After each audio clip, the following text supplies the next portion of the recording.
Alright guys, it's been a little bit. Been busy at work, you know how it is. So I'm gonna do a quick update real quick. The Max Slash broken motor again. WOC still good to go. That car still running like weird running issues. I got a Stampede from a guy at work, and it has the old Everest 10 body on it. It's pretty much all there. It's got a brushless 3300 kV motor out of the Nitro Slash. I took it back apart because it keeps blowing the plastic spur gear, so I'm waiting on a metal one to come in. And then I'm gonna actually get this motor and ESC is gonna go back onto here, and then this one's gonna get something else. But this thing's pretty much good to go. It runs and everything, but I do have some different parts for it. I have new front and rear hub carriers, new links for up top because these ones are pretty wore out, and I got something else. What was it? Oh, I had to get a battery hold down. Small little stuff. I'll do a little video when I get to it. Like I said, Max Slash is broken. I did pick up a engine, like motor cooling fan deal for it to hopefully help it not blow any motors. These are the parts for the Stampede. That's your battery hold down 3727. These are front and rear carriers. 9137 is your front, 3752 is your rear. And then the stock ones are like the toe link, camber link, whatever. They're non-adjustable, but the, let's see, I believe 3644 adjustable turnbuckles are the same for the front, and 3643 is the same as the rear. So if you have the Stampede and don't like the plastic non-adjustable links, these turnbuckles will work for it.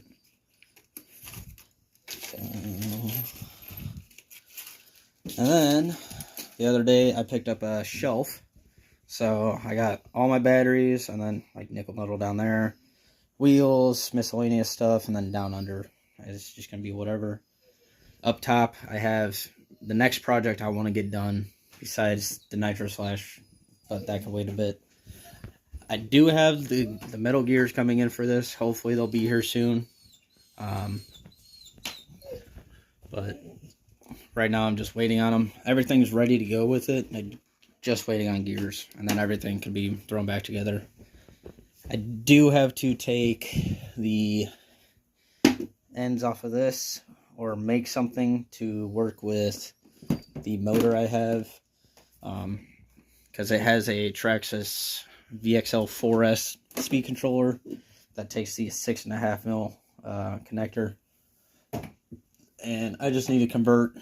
I had conversion wires, but I ended up giving them to the guy I did that techno stuff with. So once I get that everything back into here, I'll grab some of those. Really I just need connectors, and then I'll just solder them together and make a little extension lead, probably about yay long, nothing crazy. Now I got you seen I got the new tool set. I grabbed a set of picks. Just stocked up on some little stuff. So that's pretty much it for all my stuff. But I do have an Xmaxx here on the ground. This is a customer car that needs a front diff and a couple other little miscellaneous pieces. Nothing crazy. This is an older Xmaxx, actually. So just getting a front diff put on and bearings in the rear, and I'm going to go over the whole thing. Top off the shocks. Simple little things. The guy didn't give me the batteries just because I have, this is the older 6S Max, or Xmaxx, whatever. Yeah, Xmaxx. So I figured I already have 4 of the batteries this thing takes anyway. I'd rather not get them mixed up. So we're gonna get this done today, and he's either going to pick it up tomorrow or Monday. We haven't figured out. Once it's done, we'll kind of figure out more. But pause, you guys. I'm going to get this on the bench and kind of get ready for this because it's kind of a big job. You got to pull the front end apart, do the front diff, and then the rear end for bearings, and then I got to go over the whole thing. So not too bad, but we'll get to it here in a minute. But I'll be back in a few to continue this. So see you in a minute. Alright guys, so I got the wheels taken off. I don't know why it's being so laggy. There it is. Okay. Don't mind the dog. Anyway, so I got the wheels taken off. The center skid plate, I already had it off at work, kind of just seeing what's going on. But so the rear needs bearings for sure, and then the front has, like, it feels like teeth are getting stripped out on it, wore out, whatever. And then definitely needs some shock oil in there. Not too bad. Once you get past a certain point, it's okay, but it's definitely low. Because, I mean, there's nothing there besides spring pressure. And once you get past that, you can feel the oil in there. Another thing with these Traxxas wheel hexes, like what's on this one and the Revo up there, these nuts, as you can tell, one side is flat and then the other side has knurling on it. You want to make sure you put the knurling on the inside towards the wheel. When I pulled the wheels off, I think two of them had the knurling on the outside. I think it was this one. These two were on the outside, and the other two were the right way around. If it focuses, you'll see what it will do is actually dig into the wheel. Can't really see it, but there is plastic in there. So those knurlings on there are made to dig inside of the wheel hexes. So it's kind of like a double Loctite kind of deal, because these have Loctite on them, but it's like a security. Same with like with a normal wheel, how it's either got the nylon in it or the serrated edge. Typically both, but just extra security. Same deal as all the other stuff, but just make sure when you put these on, you do knurling on the inside, not the other way around. So I'm going to be doing a lot of this off camera until it kind of gets interesting. Just because my phone's low on battery, I think that's probably why it's acting a little funny. But yeah, my flashlight just turned off, it's too low. But it's kind of the same way we did the Xmaxx / center drive shaft. You got to tear the rear end apart and the front. Well, I got to do the front on this anyway. But I'm going to do a lot of this off camera. It's kind of odd to do, and it's too big to really fit up here. So I'll get back to you guys when I get to something interesting, and I'm going to let my phone charge up for a bit. So I'll be back in a few. So alright guys, so I got the rear end took apart. I did have a stripped out bolt down in here. Drilled the head off, so I'm going to have to figure out how to get that out. It's very dry in here. There's bearing material and just dirt everywhere. When you guys are, especially when you have these bigger, more expensive cars, take care of these things. I mean, I'm not bashing the owner of it, but, I mean, like, this is the center differential. Wore out up top. Bearings are all dry. They're all wasted, gritty. Everything's dirty. This bearing's starting to fall apart. There's pieces. Then even the rear diff. Rear diff bearings aren't terrible, but like the outer ones are completely dry. The diff still looks pretty good. I guess from what he said was it was relatively recently replaced. I'm not sure who did it. I know I definitely didn't, but definitely take care of these things. Put a decent bit of grease inside, especially the diffs, everywhere. And then you can wash these things down, no problem, with WD-40. Nothing's gonna get hurt from it. But I'm gonna go ahead and get the new bearings on everything, and then kind of get everything back together. Everything, it's so many parts that you gotta get in the right spot, squeeze in where it needs to go. It's kind of a pain to do on camera. I would show you how to do it, but I mean, it's pretty simple. I'm sure there's millions of videos of it, I'm sure.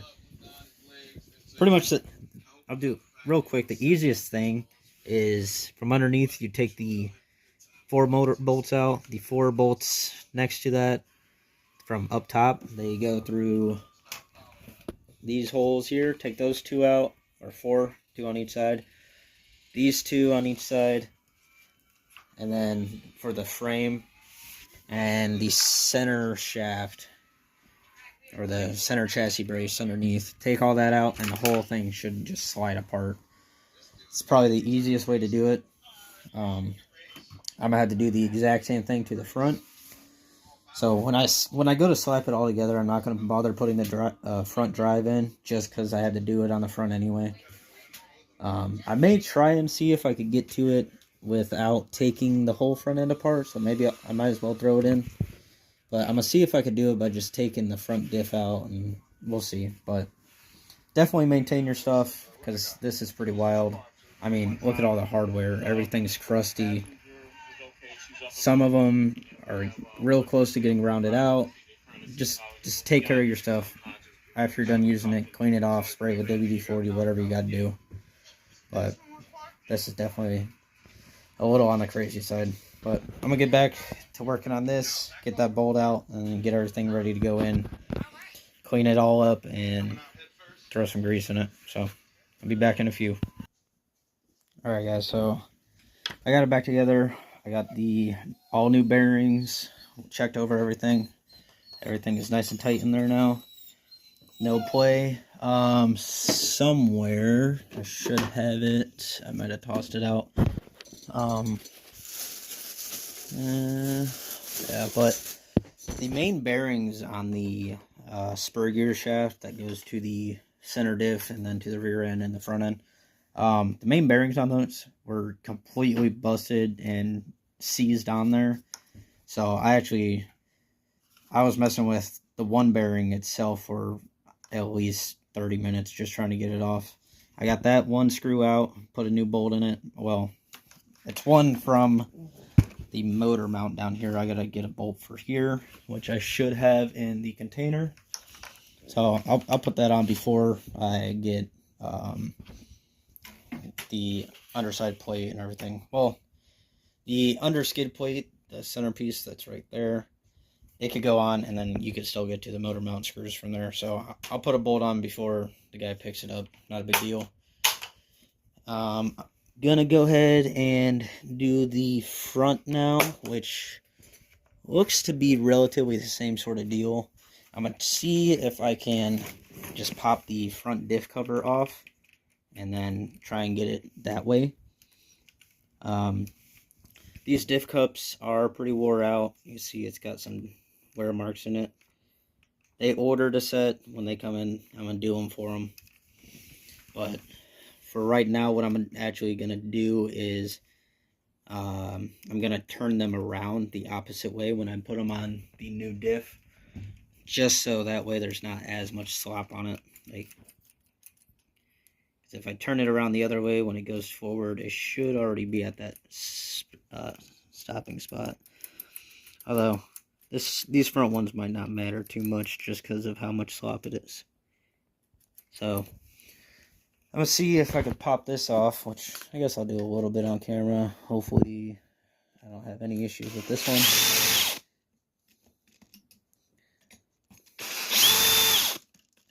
I know the one bolt did not strip out because of the drill. It was already stripped.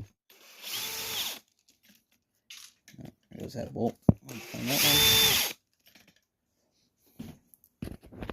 So luckily with these Xmaxxes, you could get to these pretty easily.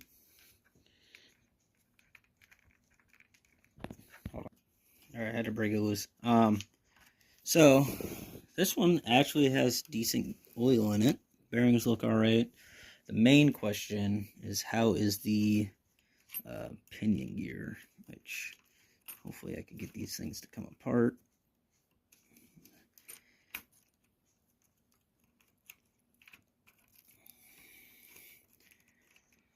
A lot more difficult when the whole thing's not separated. And there's the one side and the other side. Oh yeah, that gear is not good. You see how gray the oil is? That's all gear material. Which, it's not terrible, but definitely not doing any favors. So, I'm going to swap it out, put a new one in, just for assurance. Like, that one's not the end of the world. I've definitely seen a lot worse, but we got the parts. I'm going to throw it in. Yeah, that thing does not look great. It's kind of hard to tell on camera how bad it actually is, but it's all super metally oil. See around the edges.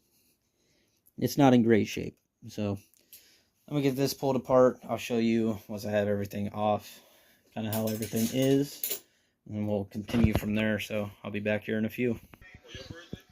Alright guys, so a little hard to tell. Focus. The gear,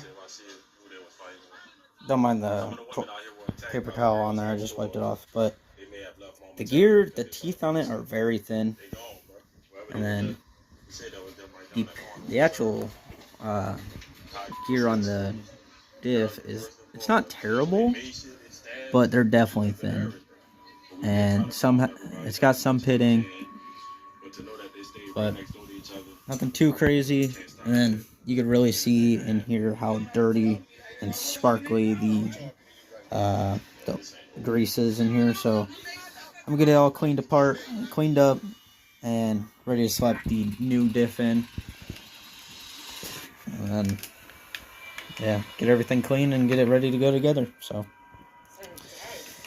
I'll be back here again in a few. And yeah, I definitely could have left the center drive shaft out, but it's alright. I did already check the center drive shaft. The spline on both ends is still okay. Like, the slots in right there. And I don't know why Traxxas did this with their servo. You got to take the whole front end apart just to get to it. It's kind of annoying, but I mean, it is what it is. It happens. But I'm gonna go ahead and get everything ready to swap over, get that all cleaned up, and then I'll be back again. I know, I'm sure you guys would rather see it all, but with how finicky all this stuff is, it's kind of just a pain to get everything on camera. So I'll catch up with y'all here once it's gone back together. Alright guys, so I got it all back together. This dog licking my dirty hand. Rear diff is complete. Everything is done. Front, everything's back together. I did go ahead and top the shocks off. Everything feels good now. So when they're upside down, you're supposed to have just a little bit of play before it hits oil. And like I showed earlier, like that's about all they got now. Before, it would be like down here. That's a lot of play before you get any oil. So now, every single one of them is right where it needs to be.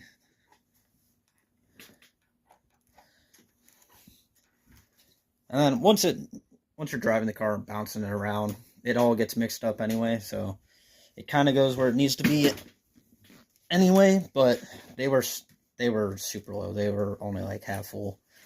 We'll go ahead and slap the wheels on and put the body back on. Throw a couple batteries in this, take it out real quick. It's late at night, so I'm not going to be able to get any video of it. But I'm going to get this done, and that way I'll be able to give them a call or text them tomorrow morning, see when they want to grab it. And then it's not as late as I figured it would have been after I got this done, so I'll probably throw the new parts on the Stampede. I'll do that all on camera, so there's a little bit of footage. Possibly in a second video, though. We will see. I'm going to go ahead, throw the wheels on, get a battery in it, and show you that. So I'll be back in a few.